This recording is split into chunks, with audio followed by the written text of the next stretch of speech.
pública. ¿Qué tal? ¿Cómo les va? Muy buenas noches. Qué gusto saludarlo en esta jornada de día lunes, comenzando una nueva semana, un nuevo mes, un mes decisivo además para los chilenos con la decisión más importante que debemos tomar el próximo 14 de diciembre. Pero la tensión no solamente es política entre Janet Jara y José Antonio Kast, porque también hay tensión permanente a esta hora en la frontera norte de nuestro país. Hoy fíjense que un grupo de migrantes burló la seguridad y logró cruzar la frontera desde Chile hacia el Perú. Esto solo días después de que el gobierno de ese país desplegara fuerzas militares en las provincias limítrofes ante la posible llegada de migrantes en condición irregular. Eso sí, quienes traspasaron la línea de la Concordia durante esta jornada fueron reconducidos de regreso a Arica por las autoridades del Perú. Además, durante esta jornada, los cancilleres de Chile y Perú realizaron su primera reunión binacional de cooperación migratoria. Para llevar a cabo medidas conjuntas se estableció, por ejemplo, un trabajo colaborativo entre Carabineros de Chile, la PDI y la Policía Nacional del Perú para una mejor gestión del control fronterizo. En paralelo se coordinarán patrullajes conjuntos, intercambio de información y metodologías de verificación migratoria para abordar los casos de personas en situación de migración irregular y garantizar además la apertura de los pasos fronterizos. La revisión de las medidas se llevará a cabo en una nueva reunión calendarizada para el próximo 19 de diciembre. Tensión en la frontera, pero también hoy una jornada muy política, como han sido todas prácticamente desde la primera vuelta. Hoy varios ex militantes de la Concertación, ex parlamentarios, ex ministros, muchos de ellos adscritos a Amarillo y también al Partido Demócratas, le entregaron su apoyo directo a José Antonio Kast. Uno de ellos nos acompaña aquí en el estudio, don Jorge Tarut, ex diputado, ex embajador de nuestro país. Bienvenido, gracias por estar acá. Muchas gracias por la invitación.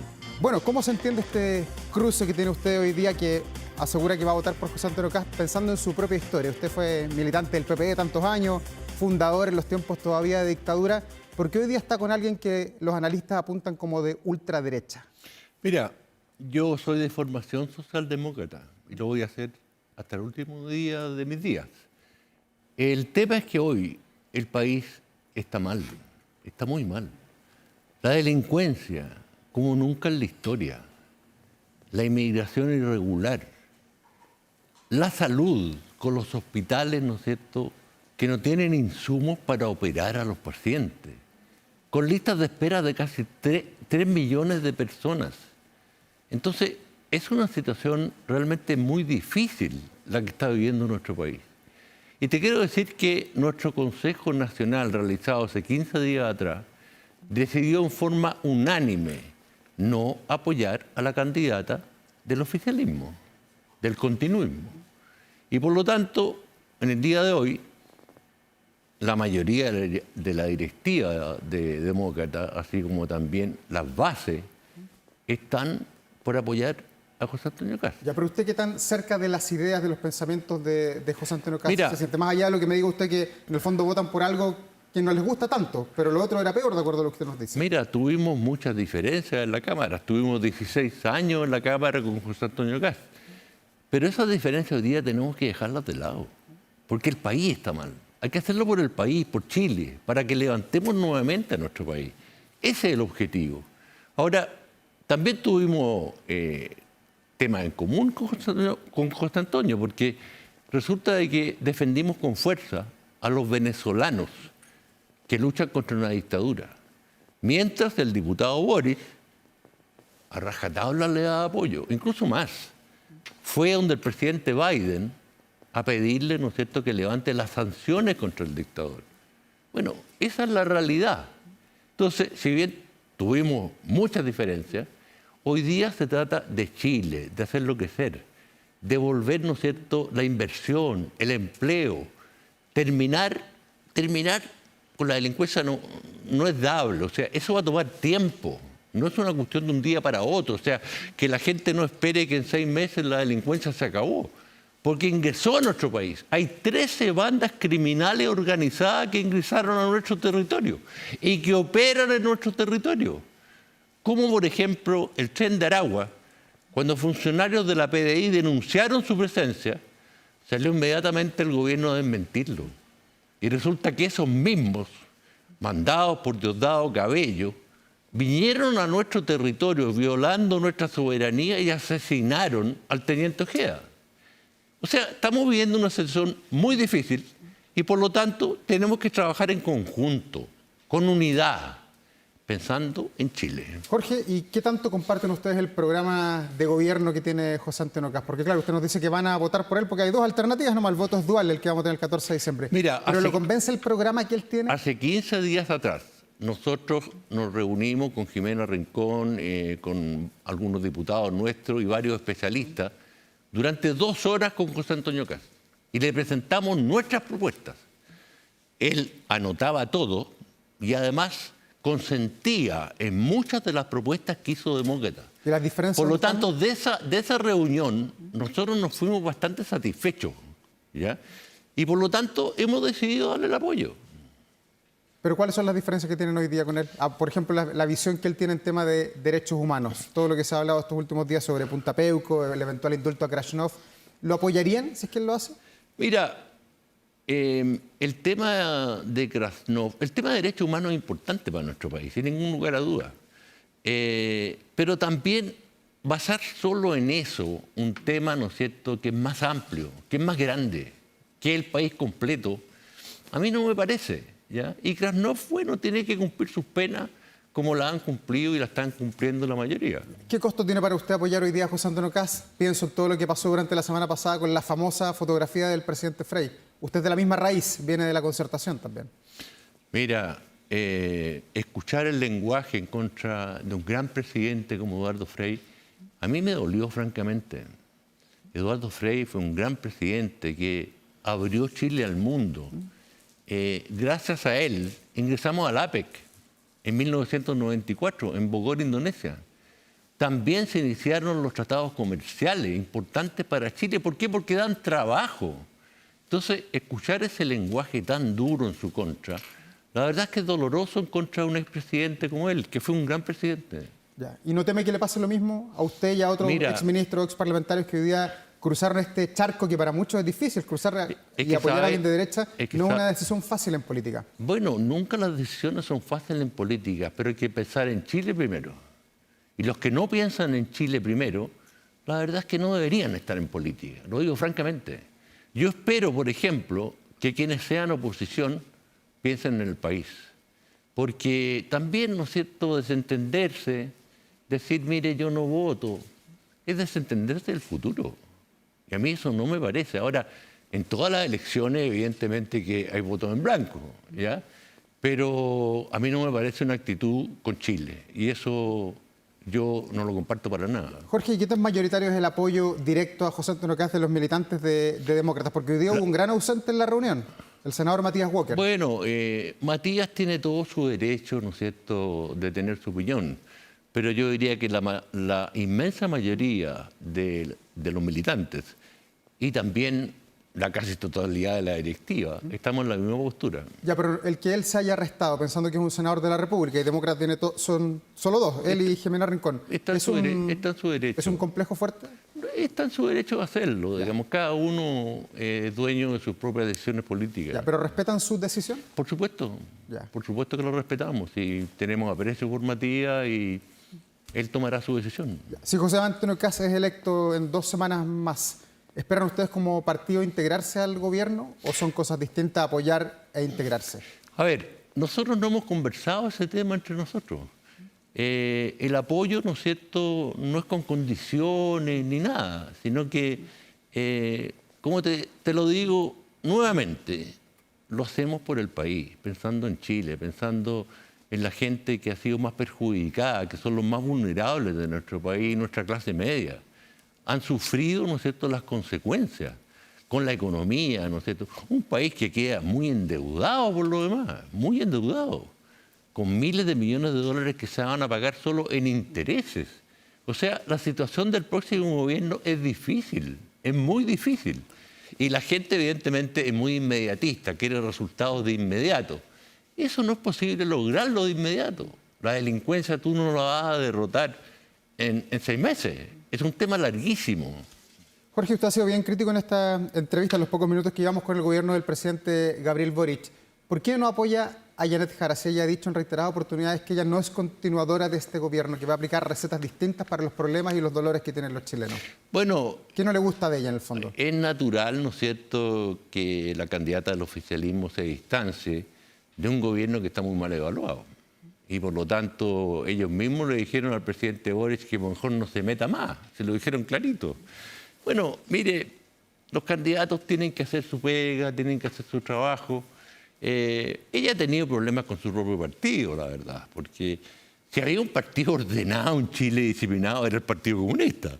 Pero esto se desordenó completamente, lo hemos visto claramente. Pero bueno, no sé, sus propuestas de hoy son poco creíbles. ¿Por qué no hicieron todo lo que prometen en la franja, etcétera, en estos 4 años, pues? ¿Ah? La seguridad, etcétera. ¿Y por qué no lo hicieron ahora que han sido gobierno? ¿Qué tan difícil va a ser gobernar para el que le toque, sea ella o sea él, pensando en la conformación que hay en el Parlamento y apelando también a su experiencia? Usted tuvo 16 años, le tocó varios cuadros políticos con los que compartir, algunos jóvenes, gente más vieja, unos con historia, otros sin historia. ¿Es difícil una Cámara de Diputados como la que tenemos electa y que parte en marzo?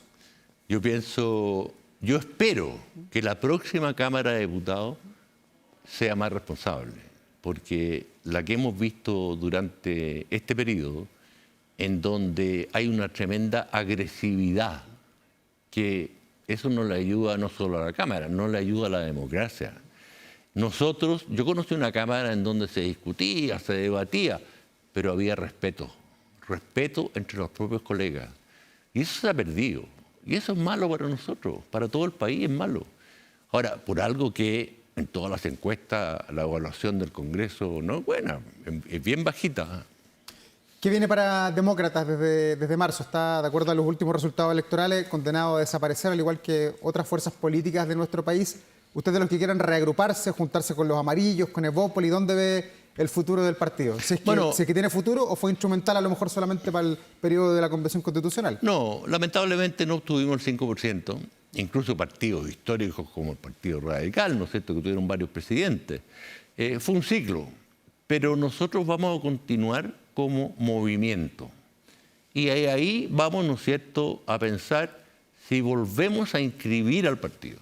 Pero es algo que tenemos que madurarlo todavía. Ya, ¿y eso quizás va a ser mejor esperar los resultados de las elecciones eventuales, de las elecciones presidenciales? No es por los resultados de las presidenciales, sino que vamos a esperar, ¿no es cierto?, de cómo avanza el proceso político, ¿ya? Pero sí nos vamos a constituir como un movimiento. ¿Cómo van a ayudar eventualmente si es que José Antonio Kast sale electo presidente de la República el 14 de diciembre? ¿Cómo piensan colocar sus propuestas para que queden ya firmes en la integración del gobierno? Hay muchos cargos además que rellenar, son más de 3.000. ¿Esperan estar allí también? ¿Espera usted volver a la política activa, por ejemplo? No, nosotros no estamos pensando en cargos cuando le damos el apoyo a José Antonio Kast. Ya. Estamos pensando en Chile, estamos pensando en el país, con altura de mira. Yo espero que el mundo político esté en esa línea, ¿ya?, con altura. Y por lo tanto no hay búsqueda de cargos, no. Ese no ha sido tema para nosotros, ni siquiera se ha conversado ese tema. Ya. ¿Y les costó mucho tomar esta decisión más allá, por los costos quizás que tenían en la imagen de cada uno de ustedes? Porque de un día para otro usted entra a un partido político que me imagino hace 5 años lo veía con mucha distancia a la que lo ve hoy día. Es evidente, mira, para mí fue doloroso renunciar al Partido por la Democracia, al cual después de 33 años y después de haber sido uno de sus fundadores, con ese gran líder que es Ricardo Lagos, tener que renunciar. ¿Y por qué lo hice? Porque yo estudié entero el texto constitucional que presentaron en la primera convención. La primera opción. Y me dije, esto no puede ser. Esto francamente daña al país. Entonces me dije, no, yo no puedo seguir acá. Y por eso tuve que renunciar. Tengo muchos amigos aún en el Partido por la Democracia, pero no podía ser. En consecuencia, hay que tener una línea clara, ¿no es cierto? Mira, yo siempre he defendido a todos los presidentes de turno en la moneda. He defendido nuestra soberanía nacional con fuerza.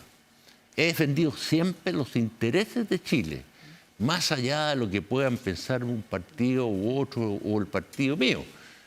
Y por lo tanto, yo soy de otra escuela, que es la escuela de mi padre. Mi padre, que fue ministro de Economía, Rafael Tarud, Precandidato presidencial que fue, también. así es, 16 años senador, fue en su época el único senador independiente, el único. Y él me instruyó en esa escuela, en la escuela de pensar primero en el país, ¿ya? Y él fue siempre un socialdemócrata, toda su vida. Jorge, dejemos la presidencial, vamos a seguir conversando probablemente en las próximas 2 semanas, pero también la coyuntura manda y quiero aprovechar su experiencia en el mundo diplomático como parlamentario, como embajador, también presidente en 4 oportunidades de la Comisión de Relaciones Exteriores de la Cámara de Diputados, para hablar sobre lo que está pasando hoy día con el Perú. ¿Cuál es la mirada que usted tiene sobre este tema, esta fricción, esta coyuntura del fin de semana? Mira, es complejo porque esto va a seguir sucediendo. Por múltiples razones, inmigrantes irregulares quieren irse de Chile. Y evidentemente el Perú dice, oiga, momentito, nosotros no queremos que se instalen en nuestro país. Entonces, a mi juicio, no es suficiente conversar solo con las autoridades del gobierno de Perú. También hay que conversar con Ecuador y con Colombia, ¿no es cierto?, para establecer un mecanismo de cómo llevar a cabo este proceso. Y además, pedirle cooperación a la Cruz Roja Internacional para que nos ayude en este proceso. Ya, pero ¿usted cree que hay que hacer un corredor humanitario por todos los países? Un corredor para que, en su mayoría son venezolanos, para que puedan regresar a Venezuela, ¿ya? Y esto supervigilado, ¿no es cierto?, por los 4 países, por organismos internacionales como la Cruz Roja, y buscar rápido una solución. Esto va a continuar, esto va a seguir. Y bueno, hay muchos que por razones de trabajo no encuentran trabajo, etcétera. Entonces es una situación compleja para nosotros. Ya, pero usted es de los que piensa que la gente hoy día se está yendo también por la amenaza que hizo José Antonio Kast de que le quedan a los migrantes poco menos de 100 días para abandonar Chile. Bueno, no lo veo así, francamente no lo veo así. ¿Se equivoca Kast con esa amenaza? No, porque la verdad es que la inmigración irregular ha sido realmente un exceso. A regañadientes enviaron al ejército, pero el ejército lo envían sin instrucciones. O sea, el ejército no puede impedir que ingrese un irregular. Porque no es un delito. Entonces, ¿qué están haciendo ahí? El ejército no tiene la RUF, ¿no es cierto?, las reglas de uso de la fuerza, no tiene nada. Entonces, ahí está el recepcionista de los inmigrantes, porque no tienen instrucciones, y ellos cumplen instrucciones. Entonces, este es un proceso que va a seguir adelante, y por lo tanto, las medidas, reitero, tienen que tomarse con los 4 países y buscar una solución. Ya, pero así como estamos partiendo en la búsqueda de la solución durante esta jornada, fue el Comité Binacional de Chile y Perú, los cancilleres. Está bien. ¿Eso sirve o no? Está bien, sirve, pero el Perú les dijo, aquí no entran, punto. Entonces hay que conversar con todo. Ya, ¿y usted cree que está esa disposición? Mire, no lo sé, porque tendrían que informar al canciller cuál es la disposición que tiene el gobierno peruano, pero ellos declararon estado de emergencia, reforzaron a 100 militares ahora a la frontera. Ellos están preocupados, no quieren que se les venga una avalancha de inmigrantes irregulares. Ya, pero ¿usted siente que esa preocupación que tiene el Perú es verdadera o tiene mucho que ver también con el bajo respaldo que tiene el presidente José Geri, que no tiene el respaldo de la urna? Fue nombrado por el Congreso, lleva 2 meses, y un presidente impopular, fue nombrado por un decreto. ¿No tiene que ver con exacerbar también a lo mejor su patriotismo, el chauvinismo de los países? En política todo es posible. Ya, todo es o sea, no descarta esa teoría. Ya. Mire, no descarto nada, porque se ha hecho mucho alarde de esto. Pero bueno, yo espero que tenga el Perú, Ecuador y Colombia una buena disposición, porque es un tema humanitario, ya más allá, digamos, del tema político. ¿Ah? Pero también es comprensible que el Perú diga, oiga, momentito, ¿ah? ¿Me lo está mandando acá? No.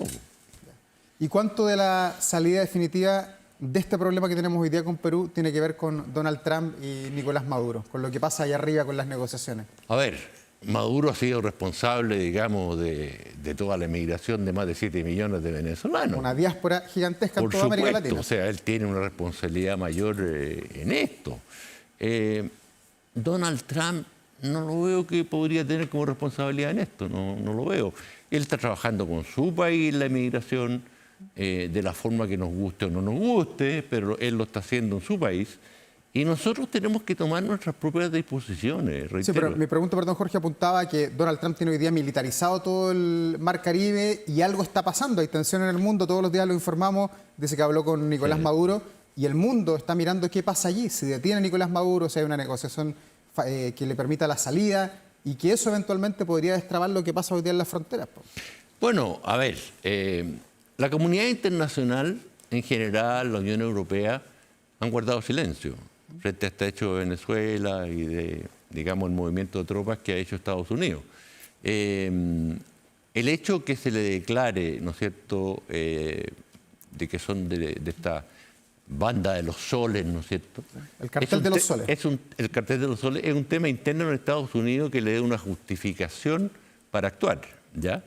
Yo no creo porque hay una invasión a Venezuela, no lo veo, no lo veo practicable, porque, a ver, son 15.000 efectivos que tienen en los barcos y Maduro tiene a todos los colectivos armados, etcétera. O sea, no lo veo posible. Ahora, ¿qué es factible? Que haya, ¿no es cierto?, ataques a centros de producción de droga que tengan identificado. Por ejemplo, ataques quirúrgicos, como lo hizo Estados Unidos en Irán. Como se dice en términos de guerra, ¿no es cierto?, ataques quirúrgicos. Ya. Eso es factible. Ya. Pero usted no visualiza, con lo que hemos visto hasta ahora, de que puedan detener a Nicolás Maduro, de que caiga el régimen en las próximas horas. Es muy difícil que se haga esa operación, es muy difícil. Hay operaciones que han hecho Estados Unidos, como fue, por ejemplo, el intento de rescate de los diplomáticos en Irán. Usted recuerda, ¿no es cierto?, cuando los tomaron de rehenes y fallaron, fue en tiempo del presidente Carter. No son operaciones fáciles de realizar. Ya. Siempre hay resistencia y hay muertos. Hay resistencia, hay muertos y las operaciones fallan también. No siempre son exitosas. Y en lo nuestro, en la frontera con el Perú, hoy día se ha hablado mucho si es que el presidente Boric tiene que ir o no a la puerta norte de Chile, a Arica, a la frontera. ¿Sirve de algo que un presidente visite la frontera en tiempos de coyuntura o es más complejo cuando va el presidente porque todo se complica? A ver, yo creo que lo primero que se debería haber hecho es que vaya el ministro de Seguridad Pública y el ministro del Interior. El ministro Cordero y enviaron a dos subsecretarios, pero no es lo mismo. No es lo mismo que vayan los ministros. Y no sé por qué razón no van. Habría que preguntarle al presidente por qué no le has dado instrucciones. Ya, pero ayuda a que vaya un presidente, y apelo nuevamente a su experiencia, porque tuvimos muchos conflictos nosotros con Perú, con Bolivia, y también en esos tiempos se decía, bueno, tiene que ir la presidenta o tiene que ir el presidente Piñera. Causa más presión, evidentemente. Ya. Que esté el presidente ahí in situ causa presión. Pero este tema, reitero, hay que conversarlo con esos 4 países que mencionamos. Y de no, Ecuador, Bolivia, Venezuela y exacto, esto va a seguir y va a seguir. Ya. ¿Y hay disposición de los países, de acuerdo a las señales que tenemos de conversar? Porque Perú ya vemos que el primero con el que tenemos frontera ya hay dramas. Así es. Yo no veo mucha disposición, la verdad, pero hay que conversar igual, si para eso está la diplomacia, para dialogar, para conversar, para buscar fórmulas de entendimiento. Entonces, lo que pasa es que esos países no quieren que Chile le endose el problema. No quieren. Y ese es el punto. ¿Y la diplomacia hoy día funciona en estos tiempos, en el 2025, donde uno ve de repente que la diplomacia no funciona tanto y funciona más la fuerza? Así lo hemos visto a nivel mundial con algunos conflictos que están en ciernes. Lamentablemente, con la invasión de Ucrania, a Ucrania de Rusia, bueno, se rompió totalmente el derecho internacional, invadiendo otro país. Y han habido varias acciones, amenazas de armas nucleares, lo han hecho permanentemente. Medvedev, por ejemplo, que fue presidente de Rusia, Putin también lo ha hecho, amenazando al mundo con armas nucleares. Por favor, ¿en qué estado estamos? Entonces, claro, el derecho internacional tiene que respetarse. Y es por ello que para nosotros los organismos multilaterales son extremadamente importantes. Tenemos que actuar en combinación con el resto del mundo. ¿Ah? Y bueno, la verdad es que el mundo ha vivido situaciones muy difíciles en el último tiempo, de guerra, en Medio Oriente, miles de muertos. Bueno, eso no puede seguir, digamos. Aquí tienen que haber liderazgos internacionales que realmente sean creíbles y confiables, ¿ya? Y eso es algo que hoy día hay ausencia, lamentablemente. Jorge, pensando en lo que viene, y en Chile, por supuesto, a contar del 11 de marzo, independiente de quién salga, Janet Jara o José Antonio Kast, ¿El cómo se enfrenta la crisis migratoria cambia todo o el hecho de que no tengamos, por ejemplo, las reglas del uso de la fuerza, que no tengamos las facultades para los militares, da lo mismo si está Kast, si está el presidente Boric, si está Janet Jara, porque no está la ley, no está la institucionalidad para que puedan actuar? Yo creo que no da lo mismo, porque yo creo que José Antonio Kast va, ¿no es cierto?, a impulsar para que tengan realmente las reglas de uso de la fuerza. Pero eso tiene que pasar por el Congreso. Claro, y ahí veremos quiénes están a favor o quiénes están en contra y quiénes quieren que siga la inmigración irregular, que lo digan abiertamente. Ya, pero en la frontera, desde el 11 de marzo, si es que sale Kast, ¿deberíamos ver algún cambio instantáneo, un golpe de efecto? Yo pienso que sí, Ya, porque cuando él planteó lo de la zanja, todos dijeron, pero qué escándalo más grande, ¿cómo plantea una zanja? Bueno, los mismos que criticaron, yo creo que hoy día están pidiendo que haya una zanja. Sí, por favor, esta migración irregular, ¿no es cierto?, ha fundamentalmente contribuido ¿en qué? En que han ingresado delincuencia. Ese es el punto. Y por favor hay que recordar lo que pensaba el presidente Boric, ¿no?, que decía, bienvenidos los inmigrantes sin papeles.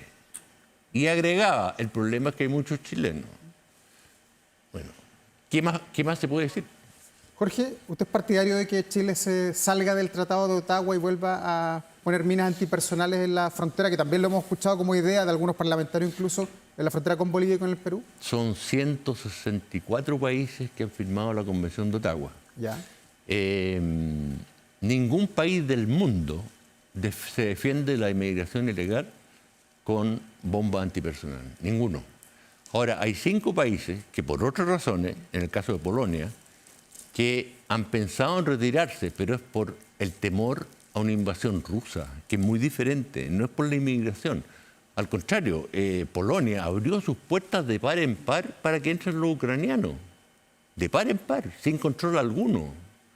Pero no por el tema de migración, no, eso sería muy mal visto, minar la frontera por la comunidad internacional entera. No, hay que resguardar con las medidas, ¿no es cierto?, que ha anunciado Kast, con drones, ¿no es cierto?, con un cierre real de la frontera. Ingresen por la puerta principal. Bienvenidos los inmigrantes, pero por la puerta principal. Así han ingresado toda la inmigración que tenemos en nuestro país y que ha sido muy beneficiosa durante la historia de todo el mundo, ¿ah?, de Croacia, de todo el mundo, pero legalmente. Y eso es lo que se tiene que buscar. Jorge Tarut, qué gusto haberlo tenido en vía pública, conversando de política y también aprovechando su experiencia en materia internacional. Nos veremos para la próxima. Con el mayor agrado. Muy buenas noches. Y nosotros vamos a la pausa y ya estamos de regreso con más aquí en Vía Pública, en Canal 24 Horas.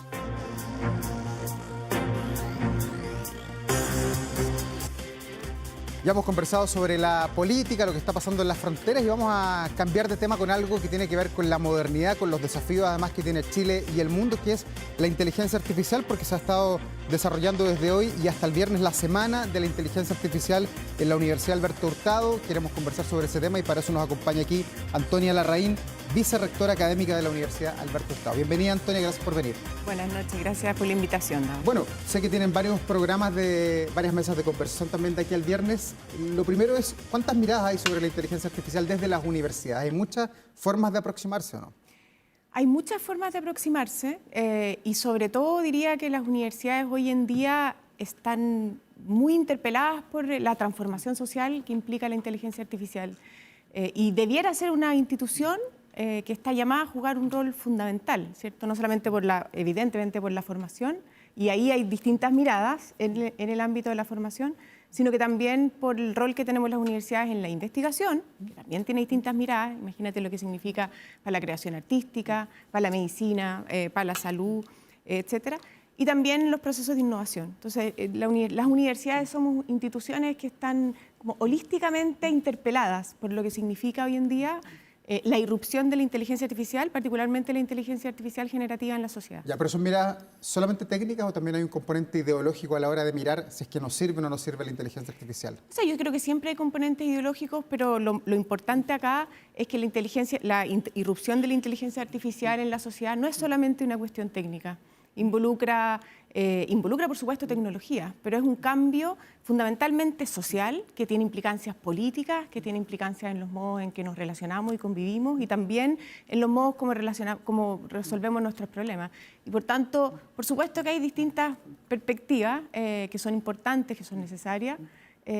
Y sobre todo diría que es importantísimo, y esto lo señalan así los distintos organismos internacionales, poder unificar, ¿no? Hacer de esto algo que es más allá de una cuestión técnica, sino que unificar una mirada humanista, centrada en el ser humano, para abordar este desafío. Ya, pero hay que ir piano a piano, hay que darle la bienvenida con los brazos abiertos, estar mirando siempre con cautela cómo se comporta el ser humano y cómo se comporta la inteligencia artificial con nosotros. O sea, yo creo que, bueno, es la gran pregunta, no tengo una respuesta, pero son como las dos cosas a la vez. O sea, tan piano a piano no podemos ir, porque la inteligencia artificial es un tipo de tecnología que quizás como nunca antes en la historia ha tenido una velocidad de irrupción muy grande y promete seguir acelerando esa velocidad con el tiempo. Y por tanto no podemos quedar tan atrás. Pero por supuesto tenemos que, y por eso las universidades somos tan importantes, creo yo, tener mucha cautela para poder monitorear, mirar, reflexionar y tener una perspectiva respecto a lo que significa la irrupción de la inteligencia artificial generativa en la sociedad. Ya, pero a la hora de mirar este respeto, los complejos, como usted lo quiera llamar, debates éticos también, ¿es la medicina donde quizás hay más peros a la hora de utilizar la inteligencia artificial? ¿O también en otras áreas se le mira ahí con...?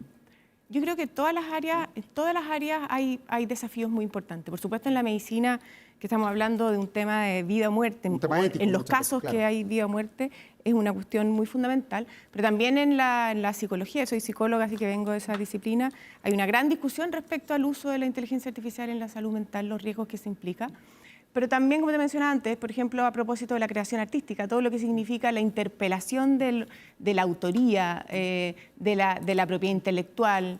Entonces, no es solamente una cuestión de la medicina, o sea, en general, todas las áreas del conocimiento y todas las áreas de la sociedad, sobre todo las áreas que están basadas en conocimiento, se ven claramente interpeladas y viven una tensión hoy en día. Ya, pero aprovechando la experta que usted es psicóloga, me lo acaba de decir, ¿es buena consejera la inteligencia artificial para los temas de salud mental, para los temas del amor o no? Bueno, han habido grandes casos y debates públicos últimamente. Y bueno, decir que es una buena consejera es complejo, es una máquina. Entonces, claro, no tiene sentimiento.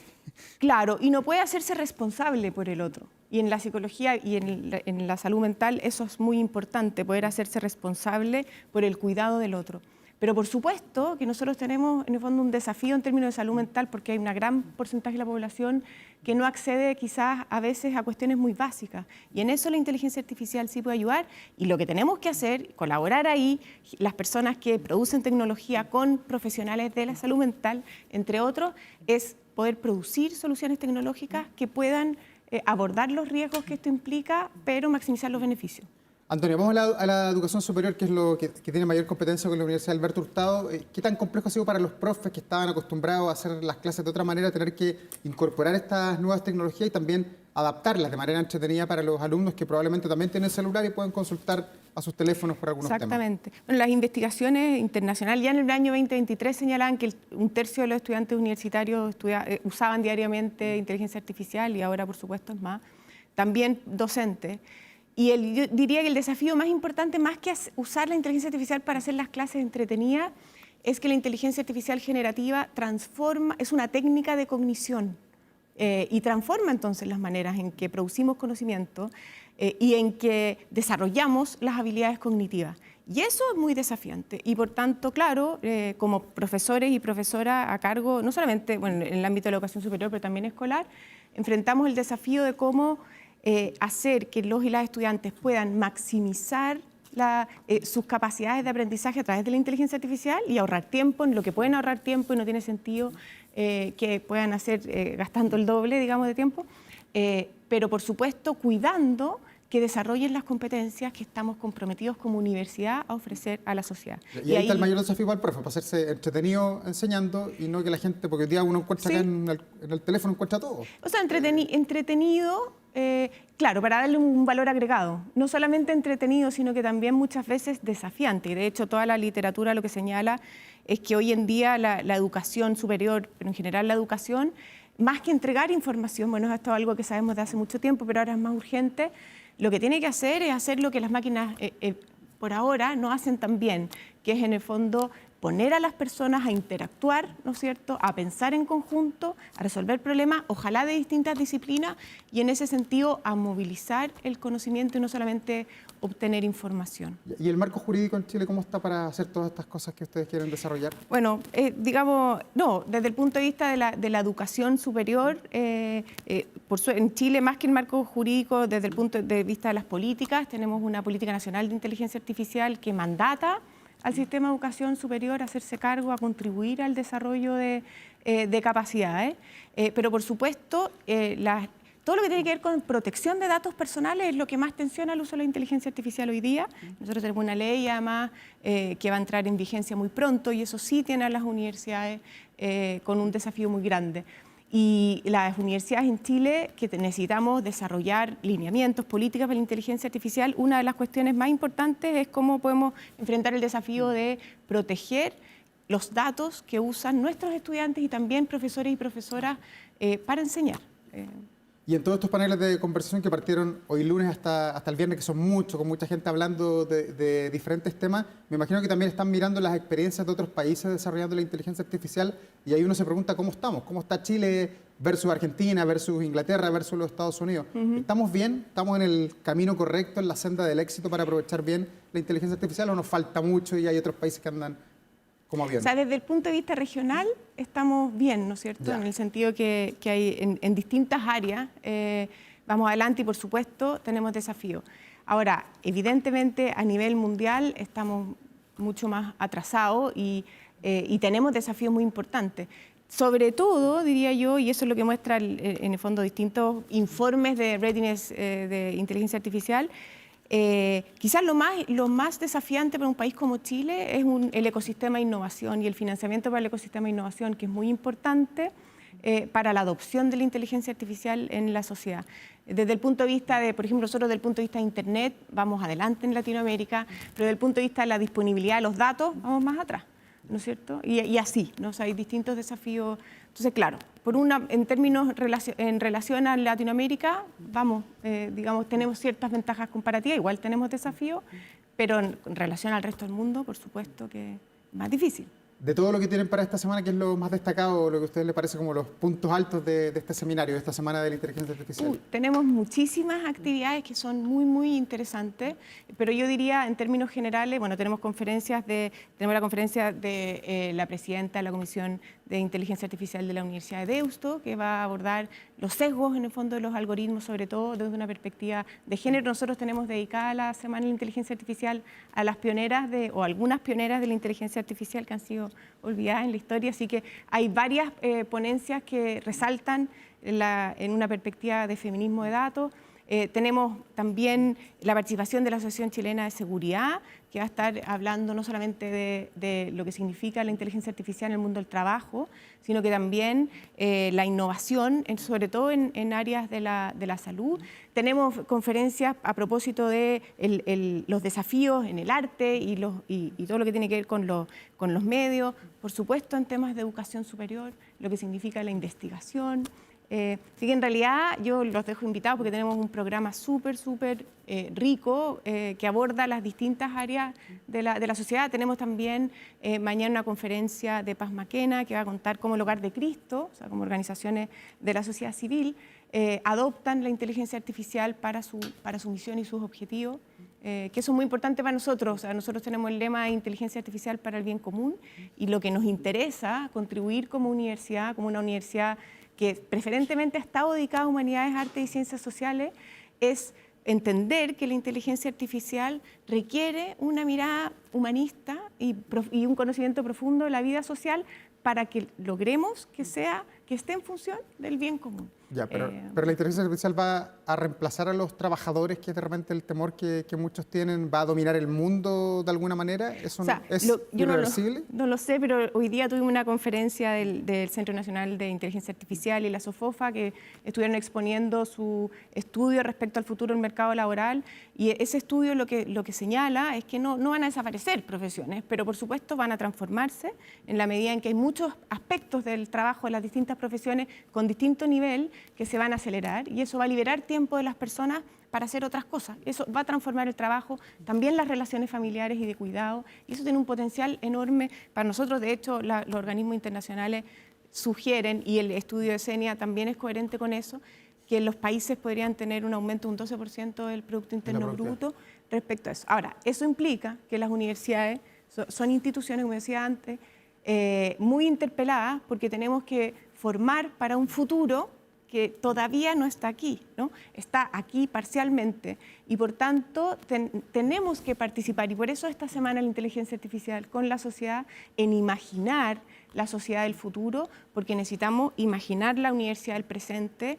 y ponernos en el fondo y sumarnos a un esfuerzo que tiene que hacer la sociedad en su conjunto para poder transversalizar las competencias tecnológicas y cruzar la tecnología con las distintas áreas de la sociedad. Y en ese sentido también basar la producción tecnológica en conocimiento serio, y eso es algo que podemos aportar las universidades, nos parece lo más relevante. Pero estamos llegando muy tarde al debate, pues yo siempre había visto y me ha tocado varias entrevistas con el debate en torno a la medicina, los dilemas éticos que conversamos hace algunos instantes, pero veo que en esta semana se abre a muchos campos, incluso nos interpelan a los medios de comunicación, y uno se pregunta, bueno, ¿estaremos mirando esto muy atrasado, como que esto nos pasó muy rápido y vamos a la cola? O sea, puede que estemos tarde, pero vamos a estar más tarde si no partimos. Y por tanto, yo creo que tenemos que sumarnos y avanzar rápido. Y significa que quizás partimos tarde, pero no necesariamente vamos a llegar al final. Esa es nuestra expectativa, por lo menos. ¿Y esto llegó para quedarse, no? ¿O puede ser como el debate que se daba a principios de este siglo, los 2000, usted se acordará, el debate de las .com? Todo lo que era w.com era como, aquí así va a ser el mundo. Sí. Y hoy día uno ve que eso ya pasó, ya fue.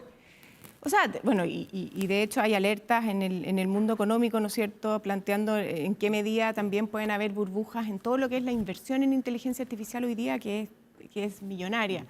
Así que en ese sentido, el punto de vista del valor económico y la inversión que como sociedad estamos, digamos, dedicando a la inteligencia artificial, puede que también haya algo de eso, ¿no? Pero es difícil que una tecnología de este tipo no haya llegado para quedarse. No sabemos de qué manera y en qué extensión, pero como yo te decía antes, es como la imprenta. O sea, es una tecnología en el fondo que transforma nuestra cognición, que va a transformar nuestra cognición. Es una tecnología que de todas maneras, aunque no queramos, en parte, parcialmente, nos va a transformar como seres humanos. Nos va a convertir en seres humanos distintos a los que probablemente conocemos hasta ahora. Entonces, yo pienso que es muy difícil que no haya llegado para quedarse. Ahora, si es que va a transformar el mundo tal y como lo conocemos, tampoco creo que sea así, ¿no? O sea, sí. Y para nosotros los adultos, que nos ha tocado adaptarnos o ambientarnos con esto, ¿es mucha la diferencia, la brecha con los que son nativos digitales? ¿O en algún minuto si es que uno estudia, se pone las pilas, va a este seminario esta semana, va a ponerse bien a caballo como están hoy día los que nacieron, no sé, en los años 2000? O sea, la literatura discute bastante la idea de nativos digitales, porque es un poco peligroso asumir que las generaciones nuevas, simplemente por haber nacido en esta generación, manejan en el fondo el mundo digital. Es un paradigma equivocado en el fondo. Sabemos que hay brechas muy importantes en todas las generaciones. Por supuesto, uno tiene la experiencia con sus hijos, ¿no es cierto?, sus sobrinos, etcétera, de que le cuesta la tecnología mucho menos que a nosotros, pero eso no quiere decir que tengan la alfabetización digital resuelta. Efectivamente, todos los organismos internacionales llaman al mundo de la educación superior y escolar a ponerse a contribuir a la alfabetización de todas las personas y también a las personas que están en el mundo del trabajo, y por tanto a imaginar una universidad que no termina solo con el doctorado, sino que acompaña a las personas a lo largo de la vida para poder instalar en el fondo las competencias necesarias en una sociedad como la actual. Y eso es un desafío curricular que es importante y nosotros estamos enfrentando con harta seriedad, digamos, y harto trabajo, porque en realidad poder imaginar, lo que yo decía antes, imaginar el mundo del trabajo y poder traerlo a la universidad significan cambios relevantes. Por ejemplo, el Foro Económico Mundial señala que una de las cuestiones que las universidades tienen que hacer es formar mucho más tempranamente en el trabajo, ¿no? Es decir, tenemos que estar mucho más conectados porque tenemos que saber, o sea, los cambios en el mundo del trabajo van a ser muy rápidos y tenemos que poder ofrecer una formación en ese sentido. Así que sí. ¿ChatGPT es solo uno o es el más importante hoy día? No, o sea, es solo uno, yo creo. Ya. Por supuesto que para muchas personas...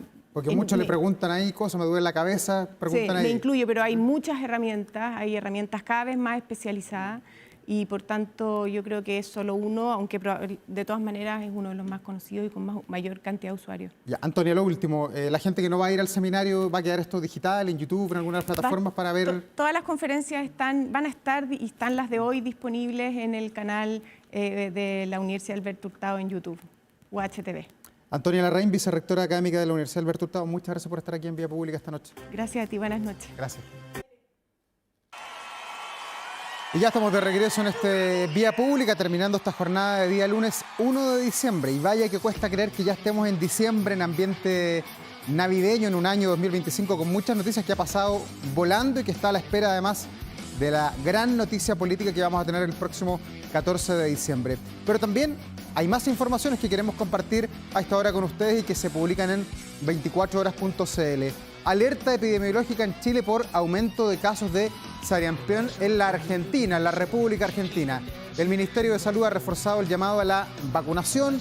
¿Quiénes? ¿Cuándo? ¿Cómo? Bueno, toda esa información está disponible ya en 24horas.cl con esta alerta epidemiológica en Chile por aumento de los casos de sarampión en Argentina. Estamos al lado, nos separa la cordillera, pero el intercambio es constante, sobre todo en Magallanes, en mi Magallanes querido, ahí permanentemente se cruza de allá para acá.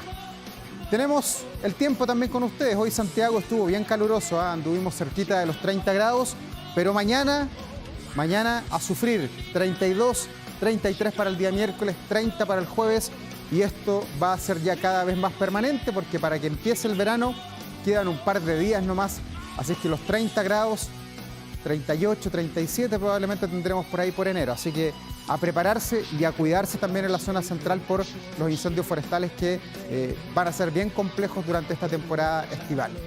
Pero como siempre en Vía Pública nos despedimos con buena música porque Billy Idol, uno de los rostros más reconocibles del punk rock y figura clave además en la explosión cultural de la era MTV, cumplió 70 años el 30 de noviembre.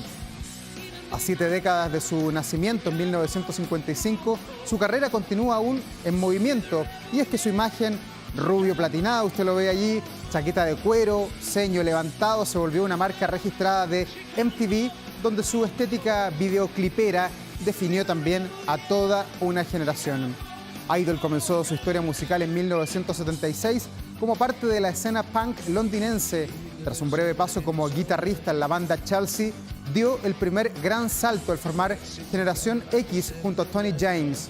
A sus 70 años, Idol todavía está dando la vuelta al mundo, está en gira, lanzando material, defendiendo además su identidad sonora con la convicción del joven punk que fue y que todavía es. Con Reveal Gel vamos a despedir este Vía Pública. Por supuesto, nos reencontramos mañana, 23:00 en Canal 24 Horas. Que descansen, nos vemos mañana. Chao, chao.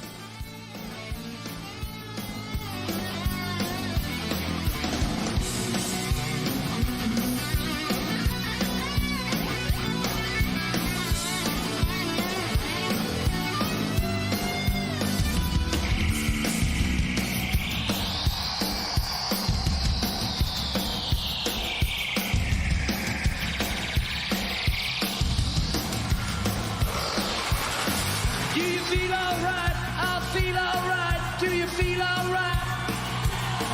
Do you feel alright? I feel alright. Do you feel alright? Do you feel alright? I feel alright. Do you feel alright? Do you feel alright? I feel alright. Do you feel alright? Do you feel alright? I feel alright. Do you feel alright? Do you feel alright? I feel alright. Do you feel alright?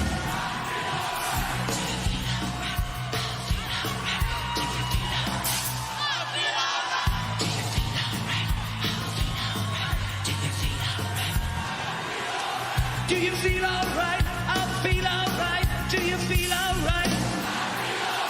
Do you feel alright tonight?